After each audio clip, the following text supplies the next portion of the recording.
Information बघितली.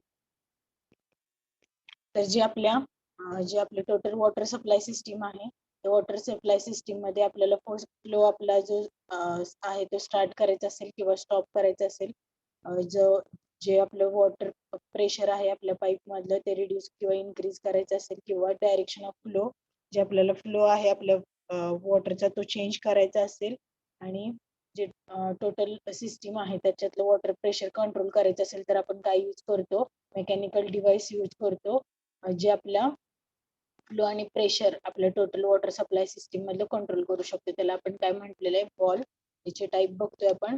First बघितलं काल कोणतं, स्टॉप वॉल किंवा स्लुईस वॉल.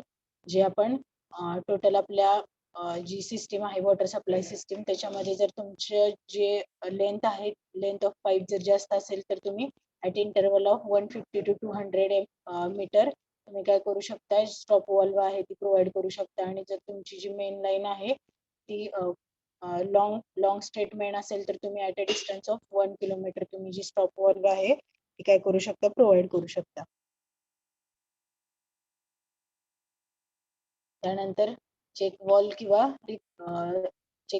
Reflux wall. त्याच्यामध्ये काय, तुमचा जो फ्लो ऑफ वॉटर आहे तो ऍट पर्टिक्युलर वन डायरेक्शन, एकाच डायरेक्शनने तुम्ही काय केलेलं आहे, वॉटरला फ्लो होण्यासाठी अलाउ केलेले आहे. वॉटरची फ्लोइंग डायरेक्शन एकच असणार आहे. जे रिफ्लक्स म्हणजे जे रिटर्न येणारं वॉटर आहे ते वॉटर तुम्ही इथं अलाउ नाहीये करत. नॉन रिटर्न सिस्टीम तुमच्या चेक वॉल किंवा रिफ्लक्स वॉल मध्ये अलाउड नाहीये.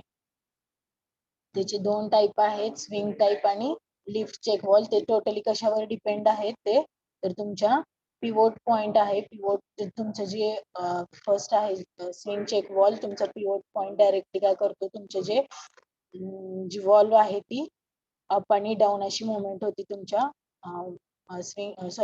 स्विंग चेक वॉल मध्ये रोटेशनल मुवमेंट होते. आणि जी लिफ्ट चेक वॉल्व आहे त्याच्यामध्ये तुमची जी मुवमेंट आहे पिवोट पॉइंटची किंवा तुमच्या वॉलची ती कशी होणार आहे, अपवर्ड आणि डाऊनवर्ड होणार आहे चेक वॉल किंवा रिफ्लक्स वॉल मध्ये. त्याचे जे पॉइंट आहेत ते आपण बघितलेले आहेत. नेक्स्ट बघितली आपण कुठली, एअर रिलीफ वॉल. जे तुमचा एअर गॅप आहे किंवा तुमची जे काही टोटल पाईप सिस्टीम आहे त्याच्यातला एअर गॅप असेल तर तुम्हाला रिमूव्ह करायचं असेल तर तुम्ही काय केलेलं आहे, फ्लोट वॉल किंवा एअर रिलीफ वॉल आहे ती प्रोव्हाइड केलेली आहे. तर त्याचं मेकॅनिझम आपण बघितलेलं आहे कसं ते ऑपरेट होतं. जो तुमचा फ्लोट आहे तो फ्लोट तुमचा एअर गॅप रिमूव्ह झाल्यानंतर, एअर गॅप कसा रिमूव्ह झालाय हे तुम्हाला कसं कळणार, जो फ्लोट आहे, जे वॉटर पाईप आहे त्याच्यातलं वॉटर तुमच्या वॉल मध्ये आलं, तुमचा फ्लोट आहे तो वरती उचलला जाईल आणि तो तुम्ही काय करू शकता, इझिली ऑब्झर्व करू शकता. त्याच्यावरून तुम्हाला समजेल की जो एअर गॅप आहे किंवा एअर वॉल आहे ती तुमची एअर गॅप आहे तो रिमूव्ह झालेला आहे की नाही. आणि एअर वॉलचा फ्लोट वॉलचा तुम्ही अजून एक काय यूज करू शकता, जे तुमचं पाईप आहे ती टोटली क्लोज्ड पाईप आहे. त्या पाईप मध्ये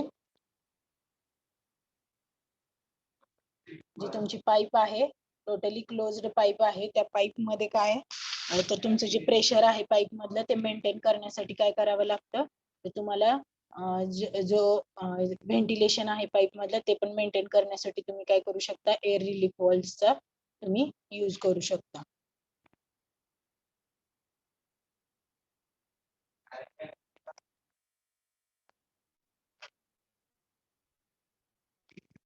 नेक्स्ट बघा, आता नेक्स्ट आहे आपली कुठली, ड्रेन वॉल किंवा तुम्ही त्याला काय म्हटलेलं आहे, ब्लो ऑफ. तर आता काय या वॉल जे आहेत तुम्ही टोटल कशासाठी वापरू शकता, जे वॉश आउट वॉल्व जे आहेत ते पण these are also called as wash out valves. They are provided at all dead ends and depression of pipeline to drain out the waste water. जे टोटल वेस्ट मटेरियल आहे तुम्हाला जेव्हा ते dump करायचंय at the end of total तुमची distribution system आहे, at the end of the तुमची pipe जेव्हा तुम्ही डंप करणार आहे टोटल वेस्ट, त्या ठिकाणी तुम्ही काय करताय, तुमच्या ज्या ड्रेन वॉल किंवा ब्लो ऑफ वॉल्स ह्याच्या नावावरूनच तुम्हाला समजेल, ड्रेन वॉल किंवा ब्लो ऑफ वॉल्स, तुमचं जे मटेरियल आहे वेस्ट मटेरियल ते तुम्हाला ज्या ठिकाणी तुम्ही डंप करणार आहे at the end of your pipe you can provide this valve. These are ordinary valves operated by hand. जेव्हा तुमचं वेस्ट मटेरियल तुम्ही टोटल कलेक्ट करणार आहे जी तुमची ड्रेन आउट पाईप असेल त्या ड्रेन आउट पाईपच्या एंडला तुम्ही काय करू शकता, ती वॉल आहे ती प्रोव्हाइड करू शकता.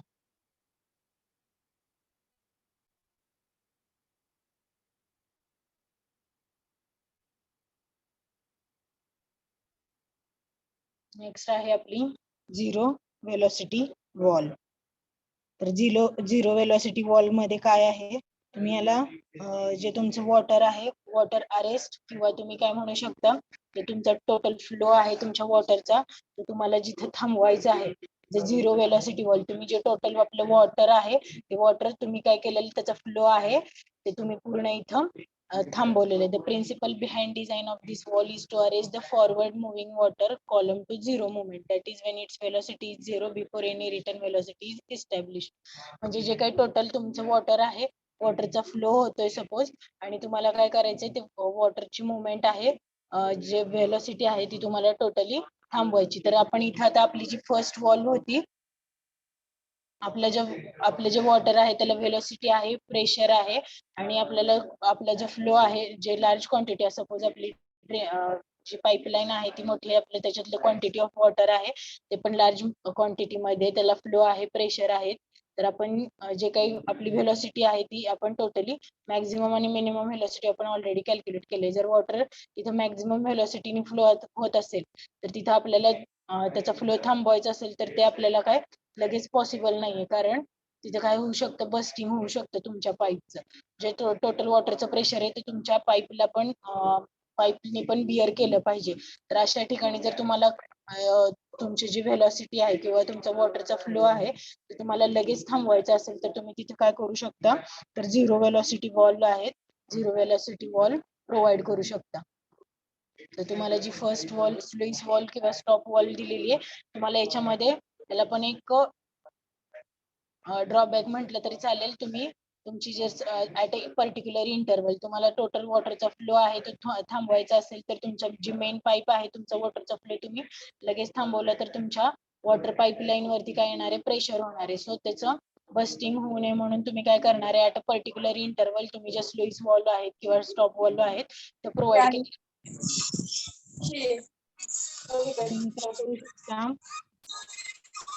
करा सगळ्यांनी.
व्हॉइस येत नाहीये मॅम. सॉरी. तर किती व्हॉइस येत ना. ड्रेन वॉल मध्ये बघा आपण काय बघितलं, जे टोटल आपली सपोज आपलं जे वेस्ट आपण कलेक्ट केलेलं आहे ते वेस्ट कलेक्ट केलेलं आपल्याला डंप करायचंय. जे आपण टोटल वेस्ट कलेक्शन केलेलं जे डंप करणार आहे त्या म्हणजे जी आपली पाईप आहे त्या पाईपच्या ऍट दी एंड आपण काय करतोय, ड्रेन वॉल किंवा ब्लो ऑफ वॉल्व आहे ती आपण यूज करतोय तिथं. आणि नेक्स्ट काय बघितलं आपण, झिरो वेलोसिटी वॉल्व, जे आपलं टोटल वॉटर सिस्टीम आहे, वॉटर सिस्टीम मध्ये आपलं काय आहे, आपल्या वॉटरला प्रेशर, आपली क्वांटिटी ऑफ वॉटर कशी लार्ज अमाऊंट मध्ये आहे, तर आपल्याला जे आपली टोटल वेलोसिटी, आपल्या वॉटरला प्रेशर आहे आणि वेलोसिटी पण आहे. जर आपलं वॉटर मॅक्झिमम वेलोसिटीने पर्टिक्युलर पाईपलाईन मधून फ्लो होत असेल तर आपण त्याला लगेच आपला जो फ्लो आहे तो आपण डायरेक्टली थांबवू शकत नाही. तर आपल्याला तो फ्लो थांबवण्यासाठी आपण जी फर्स्ट वॉल बघितलेली आहे, स्लुईस वॉल किंवा स्टॉप वॉल आपण प्रोव्हाइड केलेले आहेत ऍट अ पर्टिक्युलर डिस्टन्स. जर तुमची जी पाईपलाईन आहे ती मीडियम त्याची लेंथ असेल तर 150 to 200 मीटर इंटरवल वरती स्टॉप वॉल प्रोव्हाइड केलेत. आणि जर तुमची पाईपलाईन आहे लॉंग स्ट्रेट पाईपलाईन असेल तर तुमचं at a distance of 1 kilometre तुम्ही स्लुईस वॉल प्रोव्हाइड केले. पण सपोज तुमचा जो एखाद्या इमर्जन्सी मध्ये तुम्हाला टोटल तुमचा जो फ्लो ऑफ वॉटर आहे तो तुम्हाला कंट्रोल करायचं, तर तुम्ही अशा ठिकाणी स्लुईस वॉल नाही प्रोव्हाइड करू, म्हणजे स्लुईस वॉलचा लगेच यूज तुम्हाला नाही होणार आहे. कारण जो आपला टोटल वॉटर प्रेशर आहे तो आपल्याला तिथं प्रेशर आणि व्हेलॉसिटी काय करायची, कंट्रोल करायची. तर अशा ठिकाणी तुम्ही काय करू शकता, झिरो व्हेलॉसिटी वॉल किंवा तुम्ही काय म्हणू शकता अरेस्ट वॉल असं पण तुम्ही याला म्हणू शकता. तर झिरो व्हेलॉसिटी वॉल तुम्ही काय करू शकता तिथं प्रोव्हाइड करू शकता. जो तुमचा फ्लो ऑफ वॉटर आहे तो फ्लो ऑफ तुम्ही याच्या वॉलच्या साईज वरूनच तुम्हाला समजेल की जो तुमचा टोटल फ्लो ऑफ वॉटर आहे तो टोटली या वॉल मध्ये काय हे ऑपरेट केल्यानंतर फ्लो आणि व्हेलॉसिटी ऑफ वॉटर तुम्ही काय करायचे, तुम्ही इथे डायरेक्टली कंट्रोल करू शकता. जे तुमचे रिटर्न जाणारे वॉटर आहे, रिटर्न व्हेलॉसिटी आहे, पण तुमची इथं काय होते या वॉल मध्येच काय होते, झिरो होती.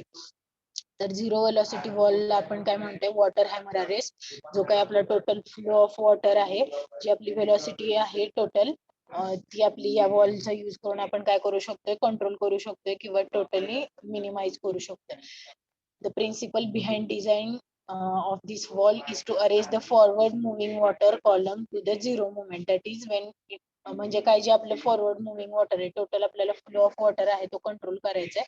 तर जे काही तुमचं वॉल आहे, या वॉल तुम्ही ऑपरेट केली त्यानंतर काय होईल, जे तुमचं टोटल प्रेशर आहे, साईज बघा तुम्ही वॉलची कशी टोटल हॅमर इफेक्ट आहे जो वॉटरचा, जे वेलोसिटीने तुमचं वॉटर आलेलं आहे ते काय होऊ शकतं, इथंच त्याचं म्हणजे जे वॉल आहे त्या वॉलच्या सरफेस वरती टोटल ते वॉटर जे प्रेशर आहे आणि वेलोसिटी आहे ते टोटल सरफेस ऑफ वॉल वरती पसरून काय होईल, तुमचं तिथं झिरो होईल किंवा ते टोटली कंट्रोल मध्ये येईल तर मग तुम्ही त्या ठिकाणी काय करू शकताय, झिरो वेलोसिटी वॉल यूज करू शकताय. तुमचं स्लुईस वॉल मध्ये काय होईल, स्लुईस वॉलचं साईज पण तुम्ही बघा as compare to zero velocity valve कशी आहे, तर स्मॉल आहे.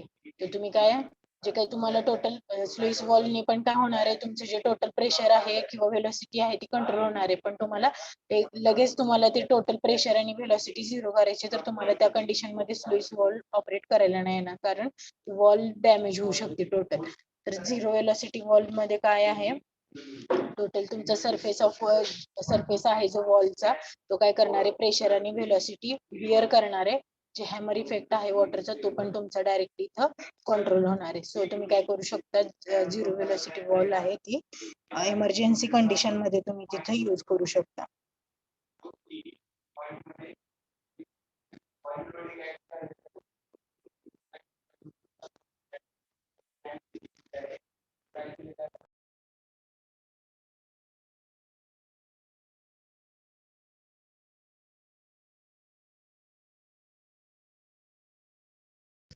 नेक्स्ट काय आहे आपली स्कोर वॉल.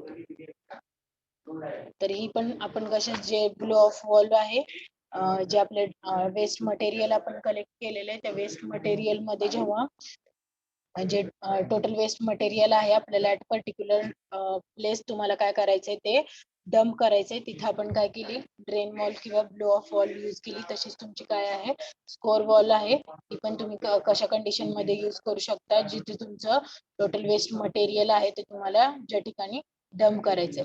आता बघा पॉइंट याच्यातले, they are ordinary wall operated by hand. तुम्ही कोणती पण वॉल आहे ती तुम्ही कशाने ऑपरेट करताय, बाय हँड. तुम्हाला वरती हँडल दिलेलं आहे, त्या हँडलचा यूज करून तुम्हाला प्रत्येक वॉल आहे ती ऑपरेट करायची. It is placed at every depression in a pipeline. Mud and sludge get collected in the pipe at this depression, which generally occur when pipes cross valleys. आता जे काही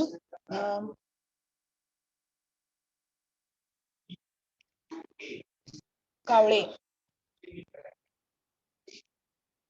जे काय आपल्या पाईपलाईन्स आहेत जे मड आणि स्लज, आता आपण जे काही आपण टोटल वेस्ट कलेक्ट करतोय ते वेस्ट आपल्या टोटल पाईपलाईन आहेत, ते पाईपलाईन्स आहेत ते त्याचा पाथ आहे. जेव्हा तुमचं रेनी सीझन असेल, समर सीझन असेल, त्या सगळ्या सीझनचा ऍटमॉस्फिअरचा इफेक्ट काय होतोय तुमच्या पाईप्स वरती होतोय. जेव्हा रेनी सीझन असेल तेव्हा तुमचे जे ड्रेनेज लाईन्स आहेत त्याच्यामध्ये मड किंवा जो चिखल आहे आणि जे वॉटर आहे, मडी वॉटर, ते तुमचं काय होऊ शकतं, तुमच्या म्हणजे जे इंटरसेक्शन्स आहेत त्याच्यामधून पास होऊन तुमच्या पाईप मध्ये येऊ शकतं. तर ते बाहेर काढण्यासाठी तुम्ही काय करू शकता, ज्या स्कोर वॉल्व आहेत, तुमचा जो टोटल पाथ आहे त्या पाथ मध्येच तुम्ही काय करणार आहे, तर स्कोर वॉल आहेत त्या प्रोव्हाइड करणार आहेत, सो दॅट तुमचं जे टोटल ड्रेनेज सिस्टीम आहे ती काय होणार नाही, ब्लॉक होणार नाही. तुमची जे टोटल फ्लो ऑफ वॉटर आहे किंवा जे तुम्ही वेस्ट मटेरियल कलेक्ट करणार आहे ती सिस्टीम आहे, तिथून तुम्हाला नेहमी काय करायची, ब्लॉक फ्री ठेवायची. त्याच्यामध्ये जे काही ब्लॉक होतील किंवा सिल्ट कंटेंट जरी तुमच्या जे वेस्ट मटेरियल तुम्ही कॅरी करणार आहे तुमच्या पाईपलाईन मध्ये, त्याच्यामध्ये जे काही सिल्ट मटेरियल असेल ते सुद्धा तुम्हाला काय करायचंय, रिमूव्ह करायचे. त्याच्यासाठी तुम्ही काय करू शकता, स्कोर वॉल आहे, स्कोर वॉल तुम्ही ऍट पर्टिक्युलर इंटरवल तुम्ही काय करू शकता, प्रोव्हाइड करू शकता तुमच्या वेस्ट कलेक्शनच्या लाईन मध्ये. When the wall is work, it removes the dirt due to high velocity of water. जेव्हा तुम्ही वॉल ऑपरेट करता तर तेव्हा वॉल ऑपरेट केल्यानंतर काय होते, जे टोटल फ्लो आहे तो फ्लो तुमचा कंटिन्यू होतो आणि जे तुमचे जे डर्ट असेल किंवा सिल्ट कंटेंट असतील किंवा मड असेल तुमच्या टोटल पाईपलाईन मधला किंवा जे वेस्ट मटेरियल जे तिथंच तुमचं तिथेच जर साचून राहिलेलं असेल, तिथेच त्याचं सेडिमेंटेशन झालेलं असेल, तर ते वेस्ट मटेरियल काय होईल, तुमच्या वेलोसिटी ऑफ वॉटरनी डायरेक्टली रिमूव्ह होईल. After the complete removal of silt the value is to be the valve is to be closed. Valve is to be close. तुमचं जे काही टोटल तुमच्या पाईपचं जेव्हा तुमची पाईप ती स्वच्छ होईल तेव्हा तुम्ही काय करू शकता, डायरेक्टली तुमची वॉल आहे ती क्लोज करू शकता. तर जी ड्रेन ब्लो ऑफ वॉल आहे आणि स्कोर वॉल आहे ती तुम्ही कशासाठी यूज करताय, तुमचं जे वेस्ट लाईन आहे, टोटल वेस्ट मटेरियल कलेक्शनची आणि डम्पिंगची जी लाईन आहे त्याच्यामध्ये तुम्ही काय करू शकता, ह्या वॉल आहेत त्या तुम्ही ऑपरेट करू शकता. आणि जे बाकीचं झिरो वेलोसिटी वॉल आहे, एअर रिलीफ वॉल आहे आणि जे check valve, sorry reflux valve आणि स्लुइस वॉल आहे ते तुम्ही कशामध्ये, वॉटर सप्लाय सिस्टीम मध्ये यूज करताय. ड्रेन ऑफ वॉल आणि स्कोर वॉल हे तुम्ही कशामध्ये यूज करताय, वेस्ट कलेक्शन पाईपलाईन किंवा waste dumping pipeline. Waste material जे तुमचं त्याची पाईपलाईन असेल त्याच्यामध्ये तुम्ही या दोन वॉल यूज करताय. बाकीच्या ज्या वॉल आहेत, zero velocity wall, air relief wall, float wall, air relief wall float wall म्हटलंय, चेक वॉल किंवा रिफ्लक्स वॉल आणि स्लुइस किंवा स्टॉप वॉल हे तुम्ही वॉटर सप्लाय सिस्टीम मध्ये यूज करू शकता.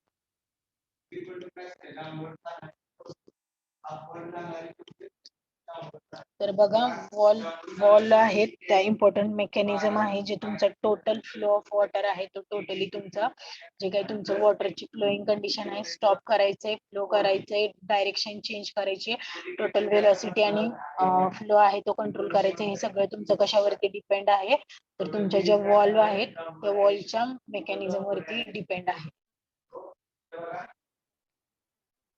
लक्षात येते सगळ्यांच्या इथपर्यंत? तर जे टोटल आपले पाईप मटेरियल आहे आणि त्याच्यामध्ये कोणत्या कोणत्या प्रकारचं आधी पाईप मटेरियल बघूया. तर जे पाईप मटेरियल आहे, आपण कोणत्या कोणत्या प्रकारच्या पाईप यूज करतोय, कास्ट आयर्न पाईप यूज करतोय, गॅल्वनाइज्ड आयर्न पाईप यूज करतोय, माइल्ड स्टील मटेरियल यूज करतोय आणि डक्टाइल स्टील मटेरियल यूज करतोय. जे टोटल आपली वॉटर सप्लाय सिस्टीम आहे आणि सिवर पाईपलाईन्स आहेत, त्यामध्ये आपण सिवर पाईपलाईन्स आपण कोणत्या कोणत्या पाईप यूज करतो ते ऑलरेडी बघितलेलं आहे. पण आताची आपली जी वॉटर सप्लाय सिस्टीम आहे त्यामध्ये आपण कोणत्या कोणत्या पाईप यूज करतोय, cast iron pipe, galvanised iron pipe, mild steel pipe आणि डक्टाइल स्टील पाईप. तर आता याच्यामध्ये मेटॅलिक पाईप मध्ये तुम्ही हे यूज करताय आणि नॉन मेटॅलिक पाईप मध्ये कोणत्या कोणत्या आरसीसी पाईप आहेत, प्रीस्ट्रेस्ड कॉन्क्रीट पाईप्स आहेत, बार रॅप्ड किंवा स्टील सिलेंडर कॉन्क्रीट पाईप आहेत, एस्बेस्टॉस सिमेंट कॉन्क्रीट पाईप आहेत. हे आपल्याला एस्बेस्टॉस सिमेंट कॉन्क्रीट पाईप आपण सिवर लाईन मध्ये पण यूज केलेले. आणि प्लास्टिक पाईप मध्ये कोणते कोणते? नॉन मेटॅलिक मध्ये plastic pipe PVC, polyethylene, glass reinforced plastic आणि पीव्हीसी या पाईप आहेत त्या आपण यूज करतोय. जे मटेरियल आहे पाईपचं ते मेटॅलिक आणि नॉन मेटॅलिक. मेटॅलिक मध्ये कोणतं आहे आणि नॉन मेटॅलिक मध्ये कोणतं आहे हे लक्षात ठेवा. मेटॅलिक मध्ये cast iron CI pipes, galvanised iron GI pipes, mild steel MS pipe, ductile steel DI pipe, DI pipe.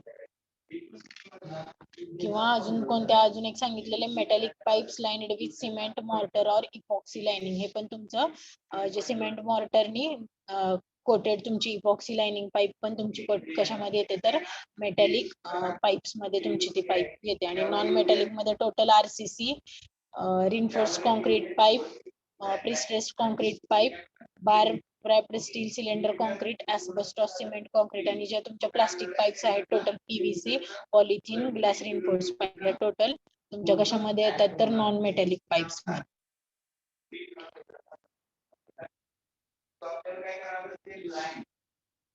First आहे cast iron pipe. Cast iron pipes कशा दिसतात बघा. Cast iron pipes, galvanised pipe, ductile pipe, mild steel pipes. याचं one by one आपण function बघूया. RCC pipes ज्या non metallic pipes मधले येतात त्या कोणत्या? RCC pipes, asbestos cement pipe, PVC pipe आणि प्रीस्ट्रेस्ड कॉन्क्रीट पाईप्स.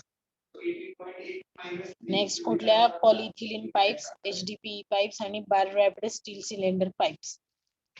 हे तुमच्या टोटल कशामध्ये आहेत? Non metallic. आणि फर्स्ट 4 आहेत त्या कशामध्ये आहेत? मेटॅलिक पाईप मध्ये. आणि या बाकीच्या 2 स्लाइड मध्ये दाखवले ते नॉन मेटॅलिक पाईप आहेत. तसंच आपण फंक्शन बघूया.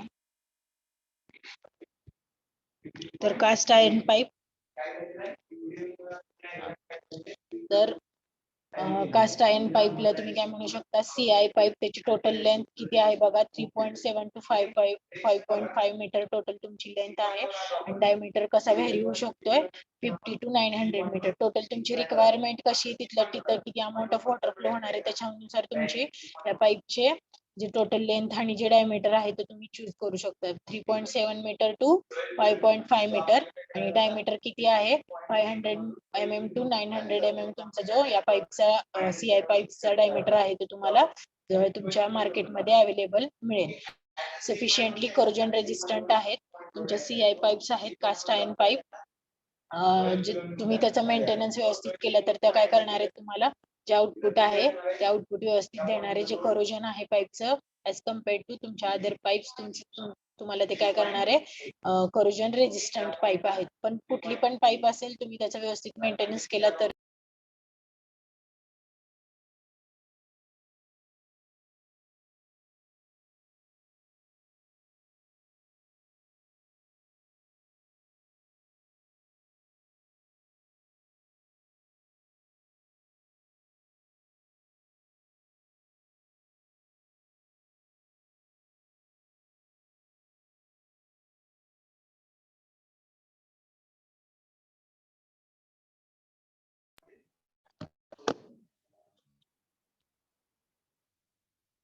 एक मिनिट थांबा.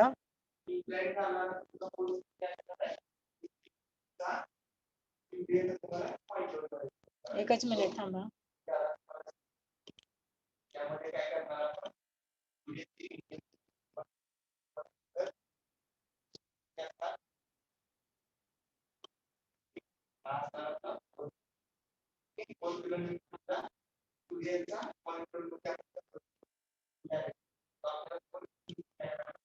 एकच मिनिट.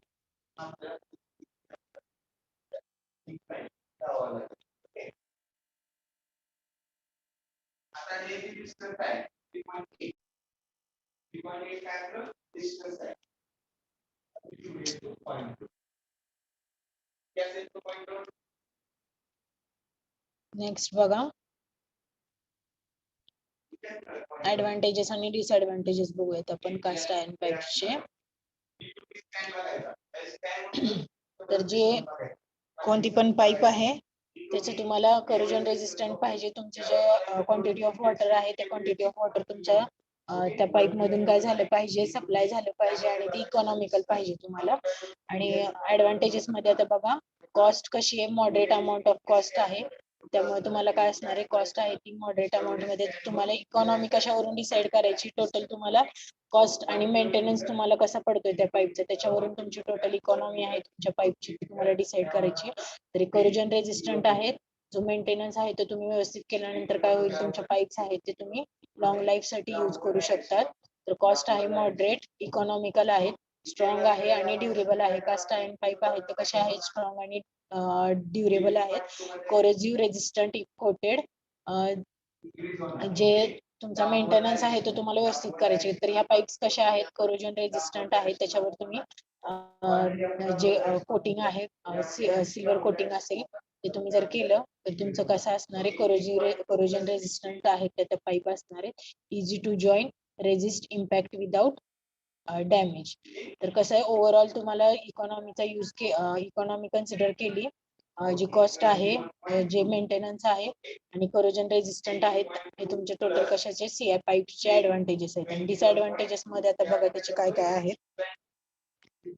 रोल नंबर 16 जॉईन झालाय का तुम्ही? झालं, ठीक आहे. नेक्स्ट डिसएडव्हान्टेजेस मध्ये बघा, interior of pipe becomes rough with age, discharge carrying capacity is reduce. आता इंटेरियर ऑफ पाईप काय आहे, रफ आणि जसं तुम्ही यूज करता तसं तुमचं टोटल सारखं काय होणार आहे, तुमच्या पाईप मधून वॉटरचा फ्लो असणार आहे. त्यामुळे त्याचं नाही म्हटलं तरी ज्या कास्ट आयर्न पाईप आहेत त्याचं थोडंफार करोजन होणार आहे. जर तुम्ही मेंटेनन्स व्यवस्थित केला तर तुमचं हे पण डिसएडव्हान्टेजेस आहे ते तुम्ही रिमूव्ह करू शकता. पर्टिक्युलर डेज तुम्ही काय करू शकता, ऑइलिंग वगैरे करून तुमचं जे पाईप आहे त्याचा मेंटेनन्स तुम्ही करू शकता. Large diameter pipes are heavy and hence uneconomical. त्याच्यामध्ये आता तुम्हाला किती बघा, 50 to 900 mm डायमीटरच्या पाईप्स तुमच्या मार्केट मध्ये अवेलेबल आहेत. पण तुमची क्वांटिटी ऑफ वॉटर जर लार्ज असेल, तुम्हाला टोटल लेंथ पण मोठी घ्यावी लागेल आणि जो डायमीटर आहे ते पण तुम्हाला काय करावं लागेल, इन्क्रीज करावं लागेल, टोटल वॉटर प्रेशर आणि टोटल वॉटर व्हेलॉसिटी मेंटेन करण्यासाठी. पण इन केस तुम्ही जर लार्ज डायमीटर पाईप यूज केल्या कास्ट आयर्न पाईप मध्ये, तर ते कसं पडतं तुम्हाला, अनइकॉनॉमिकल पडतं. कारण त्याचं तिथं काय होणार आहे, तुमचं जी कॉस्ट आहे ती इन्क्रीज होणार आहे. आणि तुमचं इकॉनॉमी कशावर डिसाईड करायची म्हणून सांगितलंय, तुमची टोटल तुम्ही जितकी पाईप घेतली ती कॉस्ट प्लस तुमचं मेंटेनन्स कॉस्ट, ते तुम्हाला जर परवडत असेल, ते तुमचं तुम्हाला फायदा देत असेल तरच ती पाईप आहे ती, तर तुम्ही काय म्हणू शकता, ती कंडिशन आहे ती तुम्हाला इकॉनॉमिकल आहे. तर लार्ज डायमीटर पाईप्स आहेत त्या अनइकॉनॉमिकल आहेत. Likely to break during transportation or joining. जेव्हा तुम्ही ट्रान्सपोर्टेशन करता तुमच्या पाईपचं, तेव्हा काय होऊ शकतं, त्या पाईप ब्रेक होऊ शकतात, किंवा जी मेथड आहे जॉईनिंगची ती इझी आहे. पण काय होऊ शकतं, तुमचं ज्या पाईप आहेत त्या ब्रेक होण्याची तुमची इथं पॉसिबिलिटीज आहेत.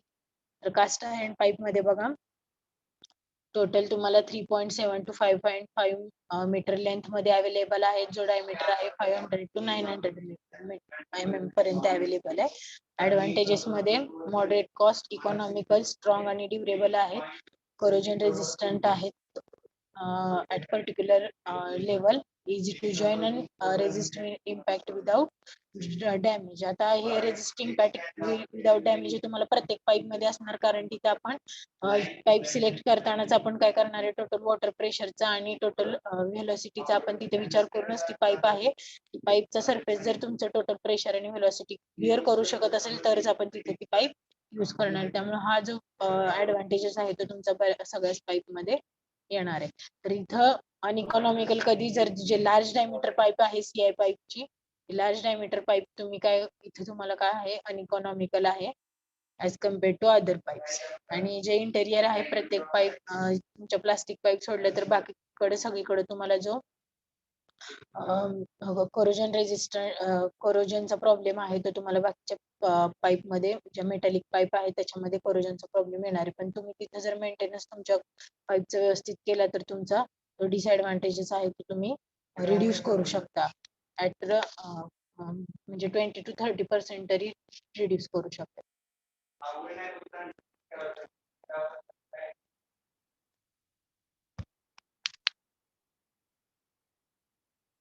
नेक्स्ट बघा, गॅल्वनाइज्ड नेक्स्ट आहे पाईप गॅल्वनाइज्ड आयर्न पाईप. तर आता या बघा, GI pipes with circumferential corrugations are much more stronger than ordinary one. आता हे कुठे यूज करतात, जिथे लार्ज डायमीटर तुम्हाला लागणार आहे किंवा लार्ज थिकनेस लागणार आहे. लार्ज डायमीटर आणि लार्ज थिकनेस पाईप तुम्हाला कुठे लागतील, जिथे तुमचं क्वांटिटी ऑफ वॉटर जास्त आहे. क्वांटिटी ऑफ वॉटर जास्त असेल तर तुम्हाला मॅक्झिमम मिनिमम व्हेलॉसिटी पण मेंटेन करावं लागेल, आणि तुमचं जे प्रेशर इन द पाईप आहे ते पण तुम्हाला तिथे काय करायचंय, मेंटेन करायचंय.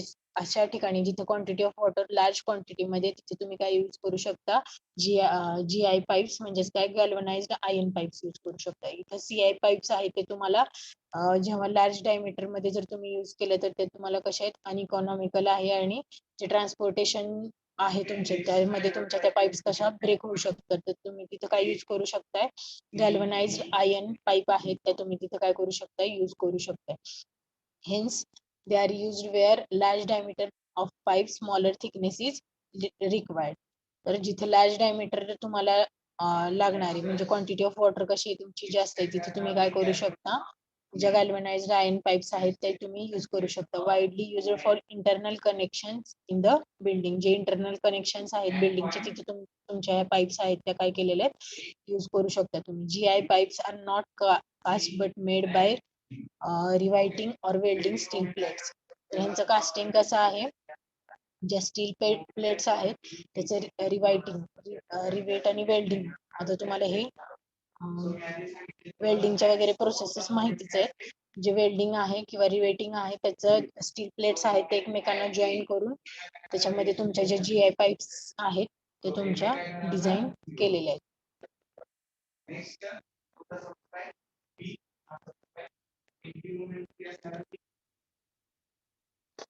एक मिनिट.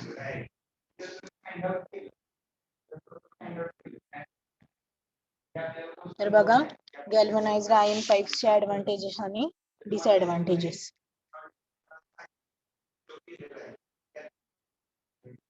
गॅल्वनाइज्ड आयर्न पाईप्सचे ऍडव्हान्टेजेस आणि डिसएडव्हान्टेजेस. तर ह्या पाईप्स आपण कशा यूज केलेल्या आहेत, जे स्टील प्लेट्स आहेत तर स्टील प्लेट्सला रिवेटिंग आणि वेल्डिंग केलेलं आहे, आणि आपण ह्या पाईप्स आहेत त्या कास्ट केलेल्या आहेत डायरेक्टली.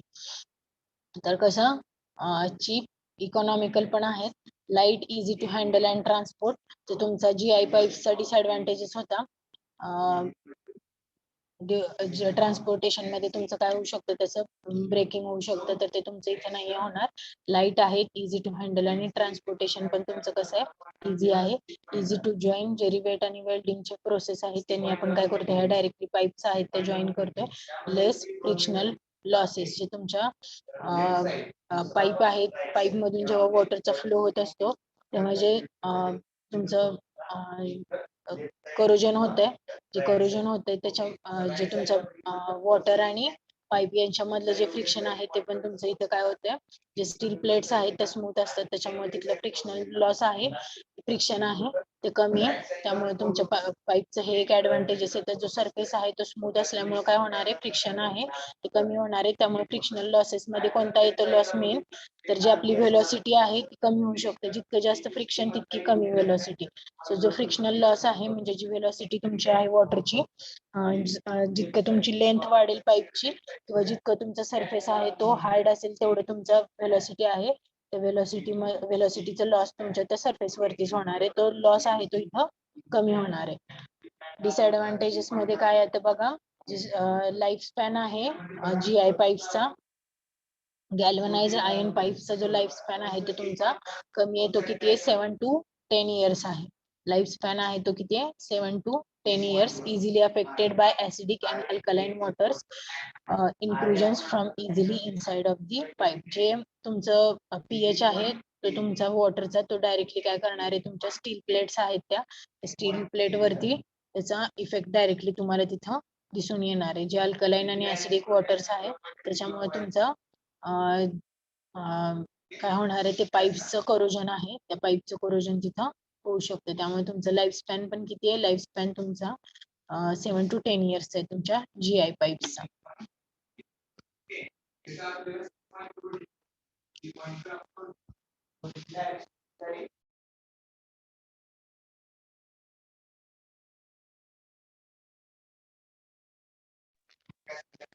ठीक आहे. इथपर्यंत कोणाला काही डाऊट असेल तर विचारा.